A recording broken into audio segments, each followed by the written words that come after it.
नमस्कार, मी राजेंद्र कांबळे, KBC न्यूजमध्ये आपलं स्वागत. काल मावळ तालुक्यामध्ये एक घटना घडली. पुण्याहून मावळ तालुक्यामध्ये फिरण्यासाठी आलेल्या मुलांच्या गाडीवरती काही लोकांनी चोर समजून त्यांच्यावरती हल्ला केला. त्या हल्ल्यामध्ये त्यांच्या गाडीचे मोठे नुकसान झाले. गाडीमध्ये असलेले लोक जखमी झाले. त्यांना हॉस्पिटलमध्ये नेण्यात आले. साधारण हा मॉब लिंचिंगचा प्रकार होण्यापासून कामशेत पोलीस यंत्रणेच्या तत्परतेमुळे वाचला असंच म्हणता येईल. जवन वसाहत ते कामशेत असा हा थरार चाललेला होता.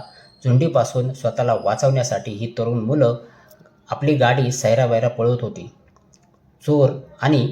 चोर आपल्यापासून पळतायत असं नागरिकांचा समज झाल्यामुळे नागरिक त्यांना पकडण्यासाठी त्यांच्या पाठीमागे धावत होती. त्यांच्या गाडीवरती दगडफेक करत होती, त्यांच्यावरती हल्ला करत होती.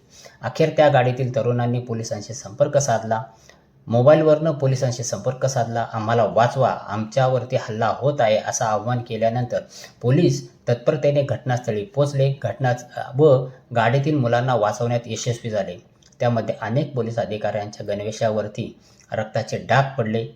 त्यांना वाचवण्यासाठी त्यांनी पुढाकार घेतला. मॉब बाजूला सारला. स्वतःचा जीव धोक्यात घालून मॉब बाजूला सारून त्या तरुण मुलांचे जीव वाचवले.